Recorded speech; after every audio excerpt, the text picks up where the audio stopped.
comment aussi faire de sorte que les citoyens puissent plier, comment restaurer la confiance entre les citoyens et les gouvernements, comment restaurer la confiance entre les citoyens et nos élites aussi, et comment aussi essayer de maintenir, diminuer un petit peu cette forme de crise.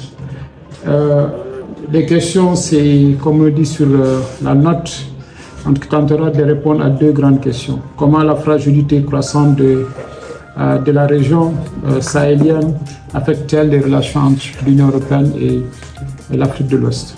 La deuxième question, c'est que peut-on faire pour améliorer les relations? Quelle feuille de route entre l'Union européenne et le Sahel dans le contexte de multipolarité? La question centrale, c'est de dire est-ce qu'il ne faut pas changer de paradigme sur les approches de développement entre l'Europe et l'Afrique, et comment faire aussi renforcer cette collaboration dans ce sens-là. Et l'autre question, c'est que quand on parle de crise entre citoyens et élites, l'autre question centrale qui doit mobiliser nos énergies pendant ces 2 jours, c'est de dire est-ce que nous sommes suffisamment connectés aux réalités locales aussi? Et est-ce que nos solutions sont ancrées dans des dynamiques territoriales?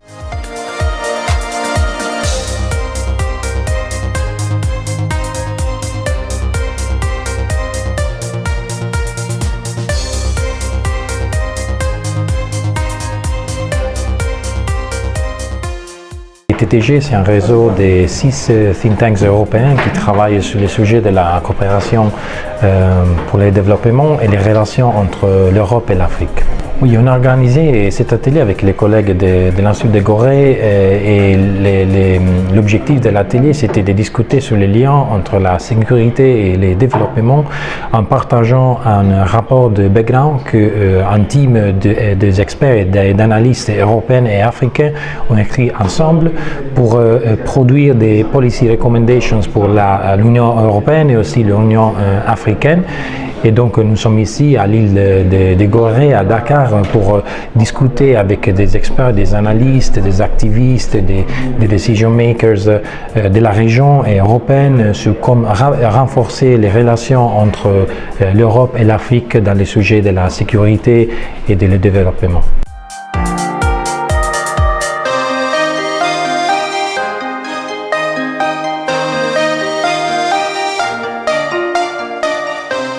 Depuis un certain moment, il y a une restriction sécuritaire dans la plupart des pays du fait de l'existence de problèmes liés au terrorisme au Sahel et puis dans certains pays du Golfe du Guinée, ce qui ralentit ou bien anéantit complètement le travail de la société civile. Alors nous avons fait des propositions pour que la société civile puisse être partie de la solution et non spectateur, puisque aujourd'hui les gouvernants évoluent seuls. Or la menace ne peut pas être combattue uniquement sur le plan militaire. Donc nous avons donné des approches de solutions qui au finish va permettre à la société civile d'être impliquée, d'être acteur sur le terrain, acteur du lien entre les forces de défense et les populations, acteur de la résilience des populations face au terrorisme. Les participants ont parlé beaucoup de défis de communication très importants. Les participants ont parlé aussi des défis liés au fait qu'on n'a pas une stratégie de coopération en tant que telle au niveau continental, mais aussi des défis liés à la question de perception, parce que souvent la façon dont les États africains perçoivent certaines questions, ce n'est pas forcément de la même manière que les États européens perçoivent ces questions-là. Donc il peut y avoir des divergences à ces niveaux. Par exemple, souvent on a l'impression que les États européens, parce qu'ils ont beaucoup plus de moyens financiers et aussi des moyens logistiques, donc on a l'impression qu'ils ont tendance à imposer leurs priorités aux États africains. Et cette situation, malheureusement, souvent, ça maintient les États africains dans des situations de dépendance, mais aussi ça ne les permet pas de contribuer en tant qu'il faut à la définition de leur propre politique ou à la mise en œuvre de leur propre stratégie. Nos armées sont des armées de type classique. nos armées ont été confrontées à ce problème de guerre asymétrique pour lequel elles n'étaient pas préparées. Mais bon, elles ont essayé de s'y adapter depuis un certain temps, mais on est rentré aujourd'hui dans une logique où malheureusement l'ennemi ou éventuellement ceux qu'ils combattent est devenu beaucoup plus des gens locaux, communautaires, et la crise est un peu communautarisée et nos pays n'arrivent pas malheureusement à adopter. Bon, certains pays ont compris que ce n'est pas seulement l'option militaire qu'il faut et ils ont essayé de jumeler une approche aussi bien militaire qu'une approche civile, et ça porte un peu préjudice. Vous savez, par exemple, un pays comme l'Algérie qui a combattu pendant 10 ans a adopté une politique de concorde civile qui lui a permis, depuis la Mauritanie aussi a suivi un peu ce même cas. Le Niger était un peu dans cette optique. Malheureusement, au niveau du Burkina, où il y a eu une tentative sous la présidence de Damiba, mais qui s'est arrêtée, jusqu'à présent, les gens n'ont pas encore relancé. Au Mali, le dialogue intermalien qui vient de commencer a conseillé à l'État d'aller vers le cadre de cette démarche non militaire, mais jusqu'à présent, elle n'est pas encore entamée. Et c'est là le problème. Bon, les pays partenaires occidentaux qui étaient là nous imposaient ou nous encourageaient à rester dans le cadre de l'approche purement militaire. Mais aujourd'hui, je pense que si les pays arrivent à comprendre qu'on peut jumeler les deux, aller dans le cadre aussi bien militaire et comprendre. Et la deuxième chose, il faut que les gens comprennent qu'on a affaire à un problème qui s'est communautarisé. Il faut éviter la stigmatisation, il faut éviter de prendre n'importe qui, c'est pas n'importe qui est djihadiste, il faut comprendre. Et ensuite, maintenant, entamer des processus de réconciliation, un processus de cohésion sociale qui fait que les populations soient rassurées. La call to action, c'est de continuer l'engagement. C'est pas facile à s'engager, surtout dans des contextes fragiles, mais l'objectif, c'est précisément ça.